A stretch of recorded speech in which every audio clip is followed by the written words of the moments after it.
everybody. So now we have started with our next unit, that is your plant physiology. और ये बच्चे बिल्कुल simplified तरीके से पूरी यूनिट में कंप्लीट कराऊंगे. आज का चैप्टर होने वाला है रैपिड रिवीजन के लिए, that is your photosynthesis in hard plants.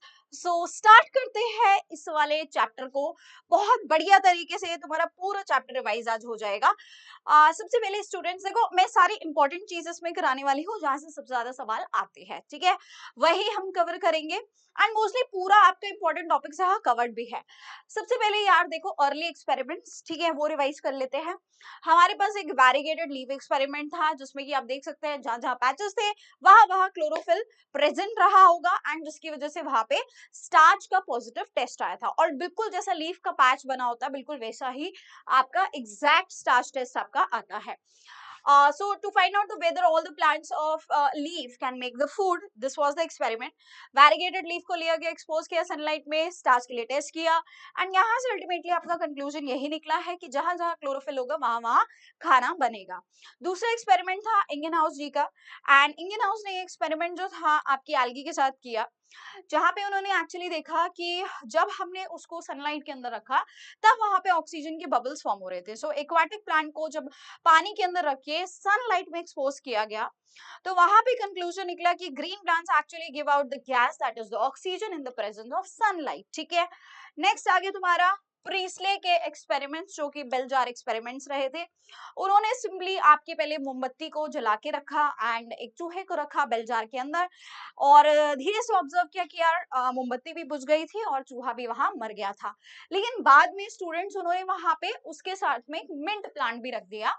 So this was the mint plant and later on it was observe कि जो भी वहां से निकल रहा था, जो भी वहां से बर्निंग कैंडल और आपका माउस ने कंज्यूम किया था, वो सारी चीजें वापस से रिस्टोर हो जा रही थी with the help of the mint plant. Right, next आपका एक्सपेरिमेंट था जूलियस वन सैक का एक्सपेरिमेंट एंड इनका जो एक्सपेरिमेंट था that was to prove the chlorophyll is necessary for the starch formation, कि आपके स्टार्च की फॉर्मेशन के लिए क्लोरोफिल सबसे ज्यादा जरूरी होता है. एंड ये एक्सपेरिमेंट जो था, it is the part of a leaf was covered with opaque paper and expose to the sunlight में एक्सपोज कर दिया. ठीक है, then leaf was tested for starch, उसके बाद लीफ को स्टार्च के लिए टेस्ट किया गया एंड यहाँ से जो हमारी ऑब्जर्वेशन आई क्या थी, starch was formed only in the expose part. Starch कहाँ बना, केवल एक्सपोज्ड पार्ट में हमारा स्टार्च बन रहा था. ठीक है, जो बाकी का खुला एरिया है जहां पे ब्लैक पेपर ढका हुआ है वहां स्टार्च नहीं बना था.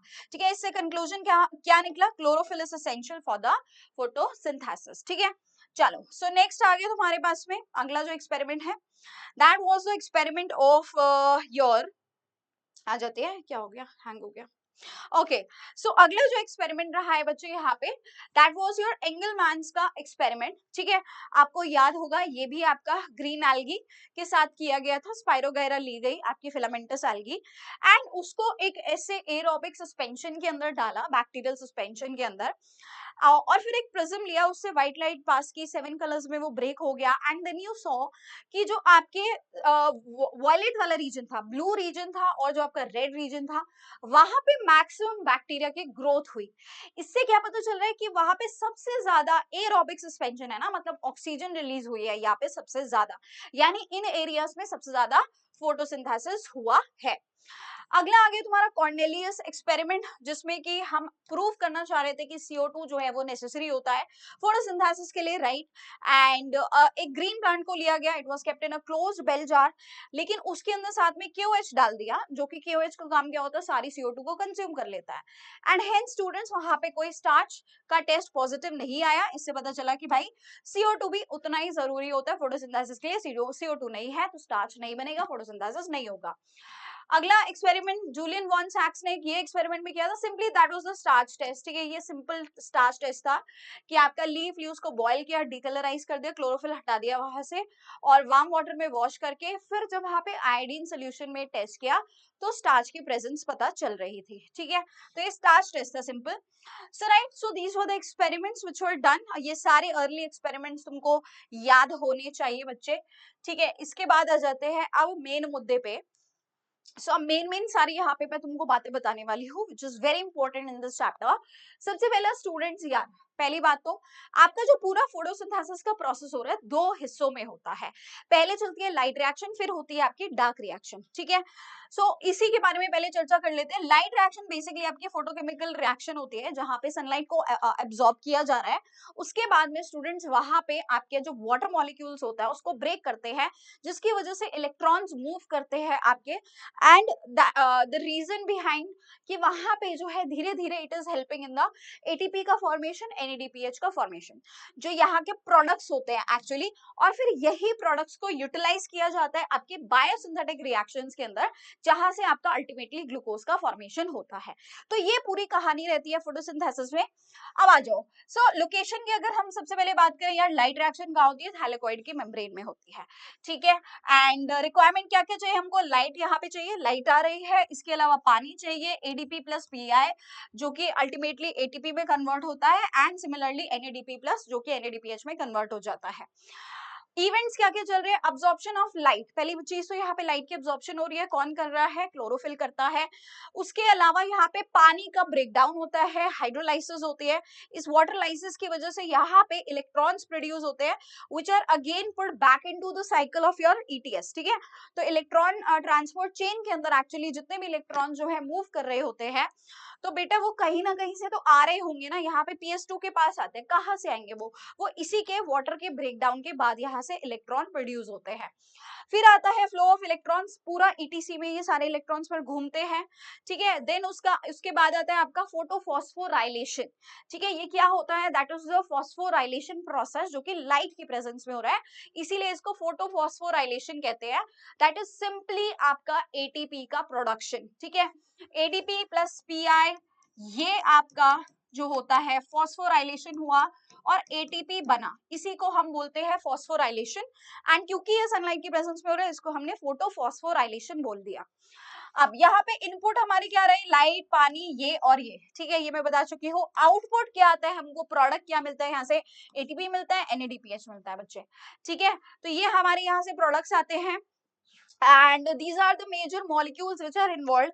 ये पूरा का पूरा हम कवर करेंगे आपका केमियोस्मोटिक हाइपोथेसिस के अंदर, ये पूरी चीज मैं तुमको वहां पे एक्सप्लेन करूंगी। एंड अल्टीमेटली स्टूडेंट्स उसका सिग्निफिकेंस क्या है, रोल क्या रहता है यहाँ पे, कि जो यहाँ पे लाइट एनर्जी होती है उसको ट्रैप कर लिया गया है ना, उसको केमिकल एनर्जी में कन्वर्ट किया गया in the form of ATP and NADPH.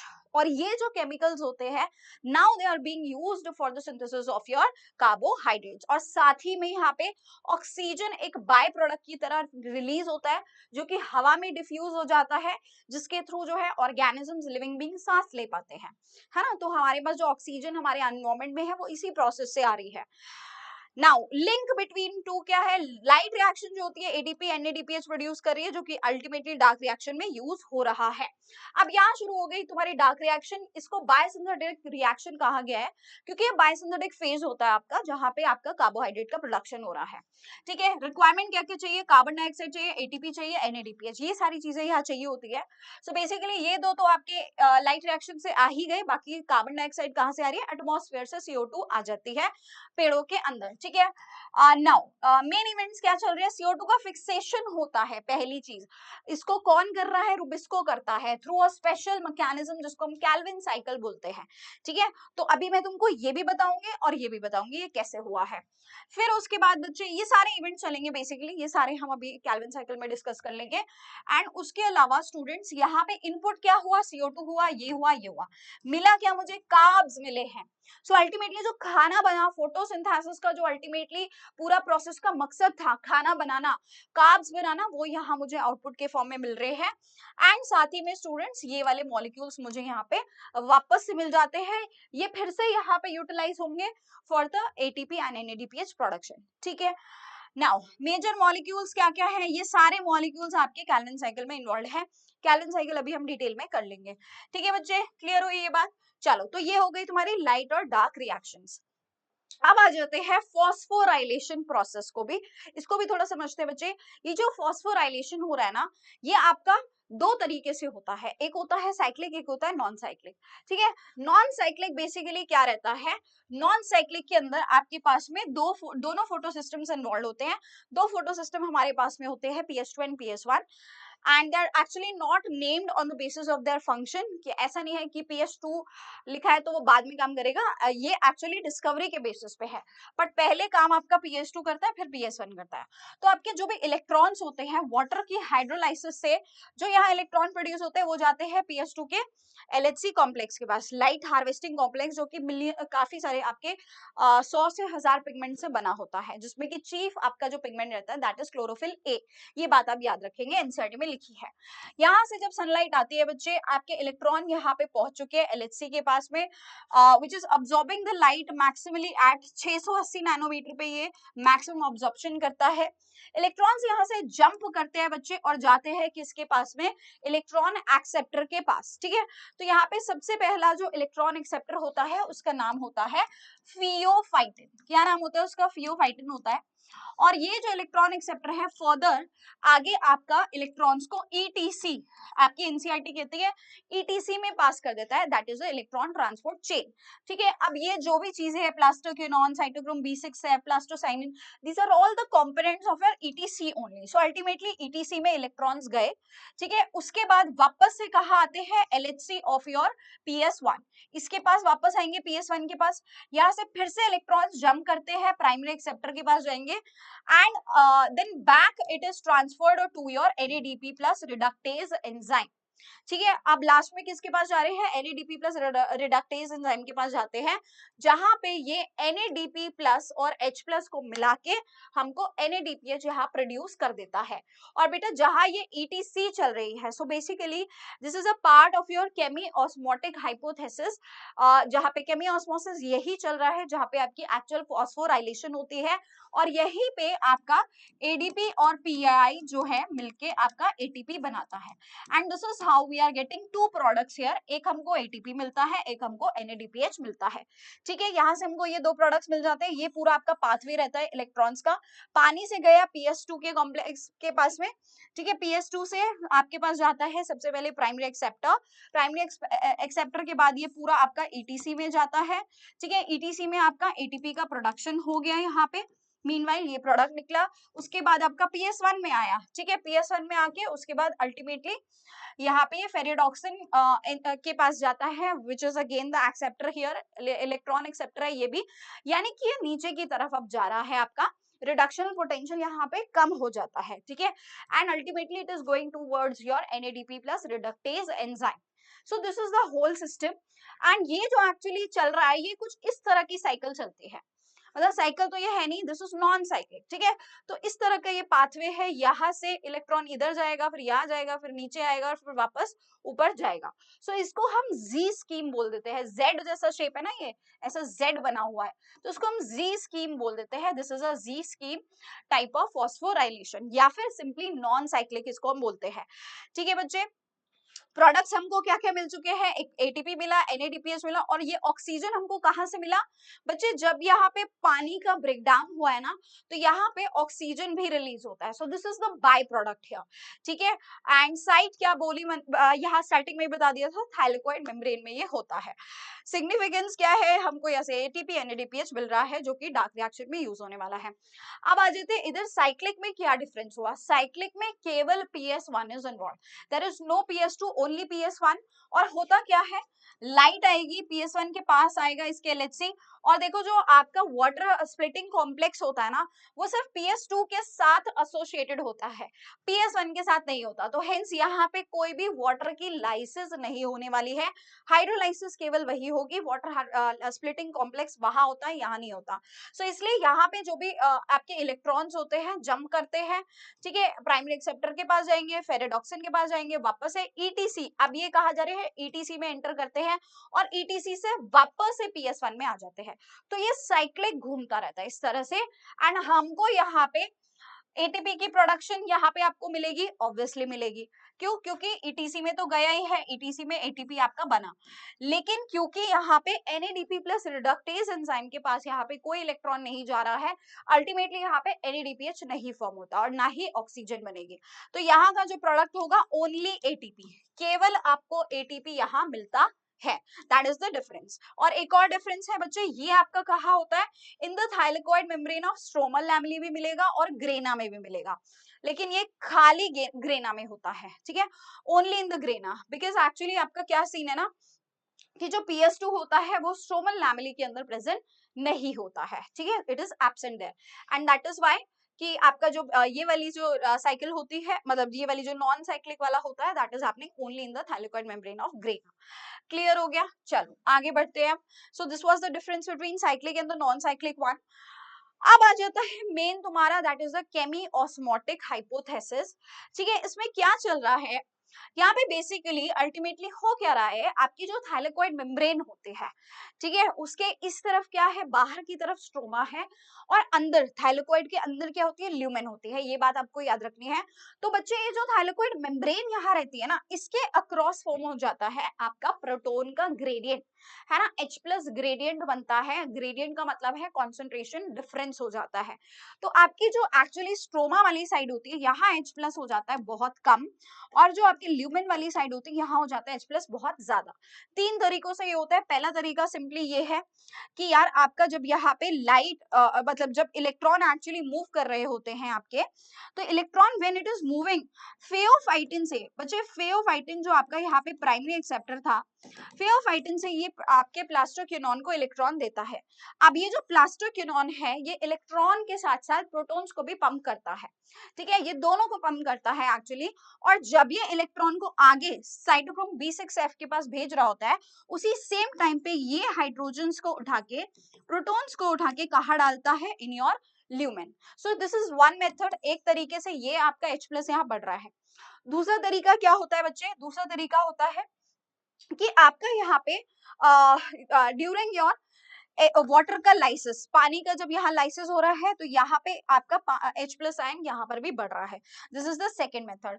और तीसरा तरीका होता है बच्चे, अल्टीमेटली आप जानते हैं कि NADP+ और जो है आपका NADP रिडक्टेज एंजाइम, NADP+ के साथ में यहाँ पे स्ट्रोमा में जितना भी एक्स्ट्रा H+ होता है, उसको यहाँ से निकालता रहेगा और NADPH बनाता रहेगा। तो इस वजह से यहाँ H+ का कॉन्सेंट्रेशन कम हो रहा है ना। तो इन दो तरीकों से ल्यूमेन में H+ बढ़ रहा है, और इस वाले तरीके से H+ जो है वो स्ट्रोमा में कम हो जा रहा है। एंड अल्टीमेटली क्या हो गया, यहाँ पे एक प्रोटॉन का कॉन्सेंट्रेशन ग्रेडियंट फॉर्म हो गया, जिसमें कि lumen is having more H+ and your stroma is having, lumen में आपका H+ ज्यादा हो चुका है और स्ट्रोमा में कम हो गया। अब क्या होगा, जो आपका लास्ट वाला यहाँ पे एंजाइम होता है, ठीक है, जिसका नाम है ATP synthase enzyme, it has 2 components CF0 and CF1। सो यहाँ पे बच्चे ये मिलके ATP का सिंथेसिस कराते हैं। कैसे कराते हैं, अब इस ग्रेडियंट को तोड़ना पड़ता है, जितना भी H+ आपका ल्यूमेन में बढ़ चुका है, अब ल्यूमेन से उसको वापस, ल्यूमेन से उठा के उसको वापस स्ट्रोमा में डाला जाता है, ठीक है, ल्यूमेन में जितना भी H+ आ गया है, उसको कहाँ डाला जा रहा है, स्ट्रोमा में डाला जा रहा है, जिससे कि कॉन्सेंट्रेशन ग्रेडियंट को तोड़ा जाएगा, एंड अल्टीमेटली आपका जो है यहाँ पे ADP और PI मिलके क्या बना देगा, आपका ATP बनाएगा, ठीक है। So this is how ATP is produced. बात समझ में आ गई है, ठीक है, ये इस तरफ होगा, मतलब if I am writing lumen here, तो ये स्ट्रोमल साइड पे आपका ATP का फॉर्मेशन होगा। बात क्लियर हो गई। So this is all about your chemiosmosis, ठीक है। सो आप देख सकते हैं, this is how the electrochemical gradient is form, lumen में बढ़ गया है, स्ट्रोमा में कम हो गया, इसी को तोड़ा जाता है और ATP बनता है। नाउ अब आ चुकी है आपके पास में कैल्विन साइकिल। कैल्विन साइकिल को हम C3 पाथवे भी बोलते हैं। सो ये हर प्लांट में होगा, पहली चीज है ना।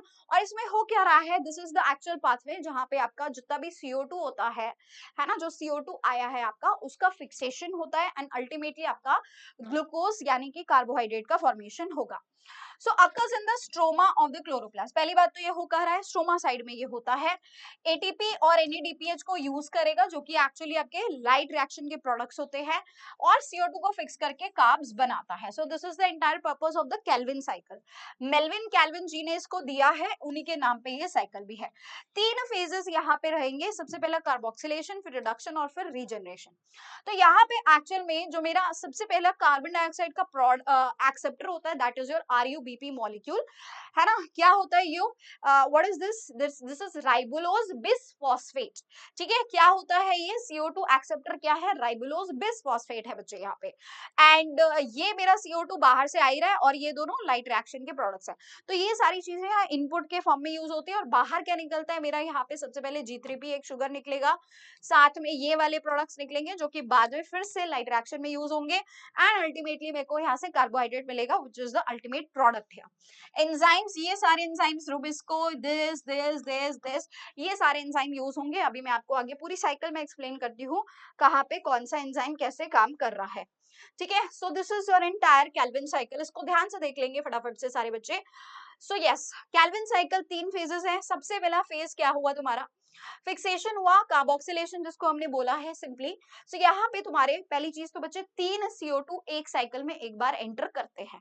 एक CO2 नहीं करता, 3 CO2 एक साथ एंटर करते हैं, जिसमें कि आपके 3 RUBP मॉलिक्यूल प्रेजेंट होते हैं इनको फिक्स करने के लिए। एक RUBP मॉलिक्यूल एक CO2 से मिलके क्या बनाता है आपका 6 मॉलिक्यूल का सॉरी आपके 2 मॉलिक्यूल्स बनाते हैं PGA के, ठीक है। They are not forming a 6 carbon product but they are forming 2 products of 3 carbon.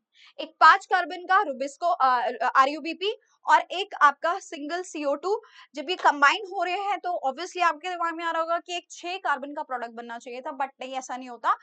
2 आपके 3 कार्बन वाले प्रोडक्ट्स यहाँ बनते हैं एंड अल्टीमेटली आपको यहाँ पे क्या मिला, 3 CO2 अगर एंटर करेंगे तो आपको 6 PGA यहाँ पे मिलते हैं। What is PGA here, PGA क्या होता है, that is your phosphoglyceric acid, ठीक है।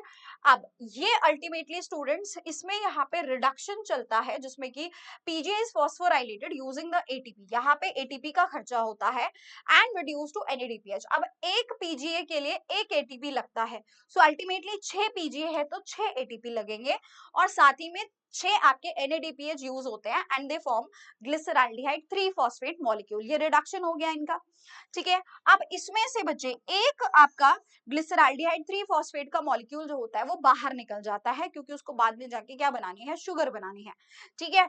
तो ये 2 बार ऐसे होगा। अभी ये 3 कार्बन वाला एक मॉलिक्यूल तो बाहर आ चुका है, अब ये दोबारा वापस से क्या होगा बच्चे, ये मेरे पास में अब 6 में से एक निकल गया, कितना बच गया, 5 बच गए हैं, ठीक है। मैथ सबको आती है। 6 मेरे पास टोटल ग्लिसरॉल्डिहाइड 3 फॉस्फेट फॉर्म हुए थे जिसमें कि एक 3 कार्बन वाला मॉलिक्यूल ग्लिसरॉल्डिहाइड 3 फॉस्फेट बाहर निकल गया और मुझे अल्टीमेटली 5 ग्लिसरॉल्डिहाइड 3 फॉस्फेट मिले हैं। और अब इनको and these are all 3 carbon each, right. इसको वापस से अब रीजनरेट कर दिया जाता है, यानी कि वापस से RUBP बना दिया जाएगा। तो 5 मॉलिक्यूल्स 3 कार्बन वाले को कुछ इस तरह रीअरेंज किया जाता है कि ultimately I get 3 molecules of 5 carbon products, ठीक है। एंड यहाँ पे मेरा ATP का यूटिलाइजेशन होता है एंड अगेन 3 ATP का खर्चा मेरा यहाँ हो रहा है। तो अगर मैं एक पूरी साइकिल की बात करूं, how many ATPs were used here, 6 यहाँ पे और 3 यहाँ पे, टोटल 9 ATP यूज होती है और NADPH कितनी, 6 NADPH। और इस तरह से अगर मुझे एक ग्लूकोज मॉलिक्यूल बनाना है ना, तो एक ग्लूकोज मॉलिक्यूल के लिए मेरे को इस तरह के 2 G3P चाहिए होंगे बच्चे, 2 3 कार्बन वाले प्रोडक्ट चाहिए होंगे। तो यानी कि ये साइकिल मेरी 2 बार चलेगी, तब जाके टोटल 6 CO2 का फिक्सेशन होगा एंड अल्टीमेटली एक कंप्लीट ग्लूकोज बनाने के लिए मुझे कितना, 18 ATP और 12 NADPH की रिक्वायरमेंट रहेगी, ठीक है। ये सारे क्वेश्चंस आते हैं, न्यूमेरिकल्स जो पूछ लिए जाते हैं, ये सब तुमको क्लियर होना चाहिए। कहाँ पे कितना ATP यूज हुआ है ना, डायरेक्ट भी पूछ सकते हैं, रीजनरेशन में कितना हुआ, रिडक्शन में कितना ATP यूज हुआ, तो ये सारी बातें तुमको याद रखनी है, वेरी इंपॉर्टेंट। इस पूरे साइकिल को अच्छे से तुम लोग पढ़ के जाना, न्यूमेरिकल्स बहुत बहुत इंपॉर्टेंट है यहाँ पे, कौन सा नंबर कितना यूज हो रहा है, ठीक है। सो अल्टीमेटली इस पूरी साइकिल की समरी क्या है, हमारे 3 CO2 यूज हुए, ये हुआ, कार्बोक्सिलेशन हुआ, फिर रिडक्शन हुआ एंड यहाँ से हमको क्या मिल गया, यहाँ से हमको 6 G3P मिला जिसमें से कि एक आपका जो है साइकिल एग्जिट कर देता है और वापस से 3 RUBP हमारे लिए रीजनरेट कर देता है, ठीक है। चलो आगे आते हैं। अब आते हैं बच्चे, देखो कुछ ऐसे प्लांट्स होते हैं जिनको C4 प्लांट्स कहा जाता है, जो जीरोफिटिक कंडीशंस में, ड्राई कंडीशंस में रहते हैं, अडेप्ट कर जाते हैं उस कंडीशंस में। एग्जांपल्स होते हैं इनके मेज, शुगरकेन, सोरगम, मिलेट्स, ये बहुत बार पूछ लिया जाता है। C4 प्लांट्स के एग्जांपल्स क्या है। आउटपुट्स की अगर बात करें तो कार्बोहाइड्रेट हमको मिलेगा ADP प्लस PI और NADP प्लस, ये सारी चीजें हमको यहाँ पे भी मिलेंगी एंड यस ये सब यहाँ से केल्विन साइकिल के थ्रू मिल रहा है। रहा है, तो इसका मतलब है कि चाहे C3 प्लांट हो, C4 हो, केल्विन साइकिल हर जगह चलने वाली है। इनपुट्स की बात करें, CO2 यूज होगा, H2O, ATP, NADPH और PEP, फॉस्फोइनॉल पायरुवेट यहाँ पे यूज होता है, ठीक है। उधर यस, वेरी इंपॉर्टेंट बच्चे, rubisco enzyme is actually catalysing your reduction there. जो आपका सबसे पहला जो फिक्सेशन होता है CO2 का फिक्सेशन, उसको कौन कैटलाइज करा था? रुबिस्को एंजाइम, ठीक है। राइबोलोज bis phosphate carboxylase oxygenase enzyme, क्योंकि वो कार्बोक्सिलेशन ऑक्सीजनेशन दोनों एक्टिविटी कर लेता है, इसीलिए उसको रुबिस्को कहते हैं। मोस्ट अबंडेंट एंजाइम भी है, आप लोगों ने बायोमोलिक्यूल्स में भी पढ़ा है। लेकिन यहाँ पे स्टूडेंट्स एक्चुअली जो इनके मीजोफिल सेल होते हैं, उनके पास में रुबिस्को नहीं होता, instead of that they have PEPcase enzyme, जो कि यहाँ पे आपका सबसे पहला प्रोडक्ट जो बनाता है वो क्या होता है, मतलब सबसे पहला जो यहाँ एक्सेप्टर होता है वो क्या होता है? फॉस्फोइनॉल पायरुवेट होता है, ठीक है। चलो आगे मैं तुमको पूरा पाथवे ही समझा देती हूँ। हैच एंड स्लैग पाथवे इसको कहा जाता है। नाउ सो इसमें क्या हुआ, CO2 आपके अंदर गई, this is the mesophyll cell, उसके बगल में होता है यहाँ पे ये आपका बंडल शीथ सेल, ठीक है। तो जो काम वहां पे मेसोफिल सेल कर रहे थे C3 सेल, C3 प्लांट्स के अंदर, वो सेम काम अब यहाँ पे बंडल शीथ करेंगे, यानी केल्विन साइकिल यहाँ मेसोफिल में नहीं चलेगा, बंडल शीथ में चलेगा। सबसे पहले मेरा जो एक्सेप्टर है दैट इज फॉस्फेनॉल पायरुवेट, 3 कार्बन का ये मॉलिक्यूल है। तो अगर इसने CO2 को फिक्स किया तो मेरे पास में यहाँ पे 4 कार्बन का प्रोडक्ट बना, दैट इज ऑक्सैलो एसीटेट या ऑक्सैलो एसिटिक एसिड भी इसको हम बोलते हैं। ये यहाँ पे कन्वर्ट हो जाता है मैलेट एस्पार्टेट में, ठीक है, एस्पार्टिक एसिड जिसको हम कहते हैं। एंड बच्चे फिर उसके बाद में ये 4 कार्बन में से एक CO2 यहाँ निकल जाता है थ्रू द डीकार्बोक्सिलेशन, और फिर इस CO2 की फिक्सेशन आपकी कैल्विन साइकिल के थ्रू होती है, जैसे वहां हमने देखी थी। एंड अब बच गया मेरे पास यहाँ पे पायरुवेट, वापस से 3 कार्बन का प्रोडक्ट यहाँ बच चुका है। अब ये क्या करेगा, ये फिर से इसको वापस से मेसोफिल सेल में डाल दिया जाएगा, it is converted, it is regenerated back into your PEP, वापस से इसको PEP फॉस्फोइनॉल पायरुवेट में कन्वर्ट कर देते हैं, जिसमें कि एक ATP का यहाँ खर्चा होता है। फिर से ये यूज करेगा, है ना, फिर से आपके पेप्केज एंजाइम जो है वापस से उसको ऑक्सैलो एसीटेट में कन्वर्ट कर देगा। सो this is all the reaction that is happening in your hatch and slag pathway, ठीक है। इस तरह से आपका C3 C4 साइकिल जो है वो काम करती है।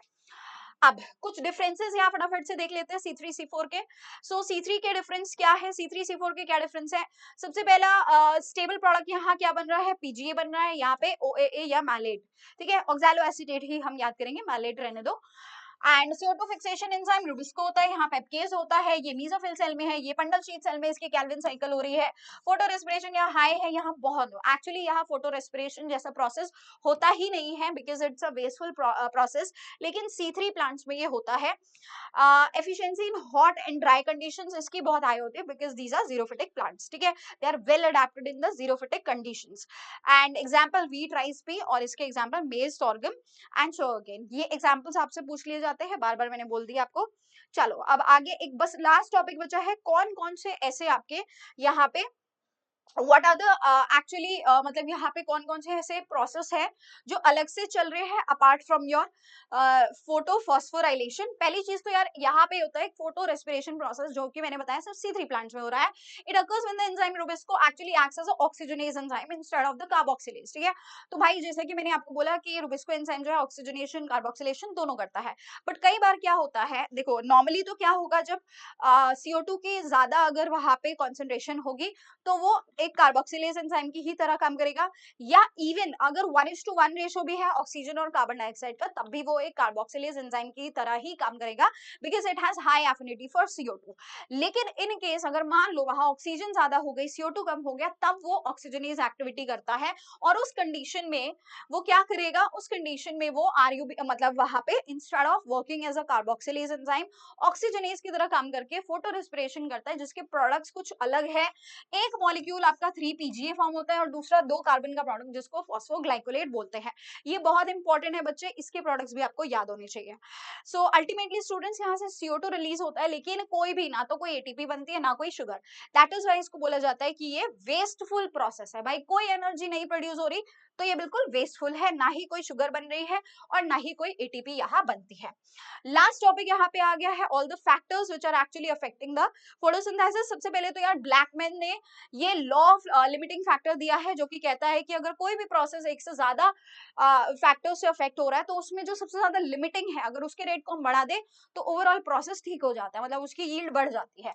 लाइट फोटोसिंथेसिस में लाइट इंटेंसिटी अगर हम बढ़ा देते हैं तो बढ़ जाती है, ठीक है। हाई इंटेंसिटी पे रेट बिकम कांस्टेंट, सैचुरेशन भी हो जाएगा, बहुत ज्यादा बढ़ाएंगे तो सैचुरेट भी हो जाएगा, लेकिन वेरी लो लाइट पे आपका डिक्रीज हो जाता है प्रोसेस का कॉन्सेंट्रेशन। CO2 कॉन्सेंट्रेशन की बात करें, अगर बढ़ाते हैं तो रेट बढ़ता है, लेकिन बियॉन्ड अ लिमिट वो स्टैग्नेंट हो जाता है, और बहुत कम अगर होगा तो बहुत हार्मफुल है। टेम्परेचर की बात करें, अफेक्ट्स द एंजाइमेटिक रिएक्शंस, ठीक है। Rate increases with the temperature and to high temperature, अगर बहुत ज्यादा होगा तो आपका रेट डिक्रीज हो जाएगा, ठीक है। वाटर की बात करें भाई, डायरेक्ट तो कोई लिमिटिंग फैक्टर नहीं है, बट हम सभी जानते हैं अगर पानी नहीं है तो स्टोमेटा क्लोज हो जाएगा, है ना, शॉर्टेज हो जाएगी, स्टोमेटा क्लोज हो जाएगा, और एट द एंड CO2 की अवेलेबिलिटी को भी वो खत्म कर देगा, ठीक है। So that was all about this chapter, इससे बाहर कुछ नहीं आएगा। All the very best, comment करके जरूर बताना पूरा रिवीजन अगर तुम्हारा अच्छे से हो गया है। Thank you, bye bye.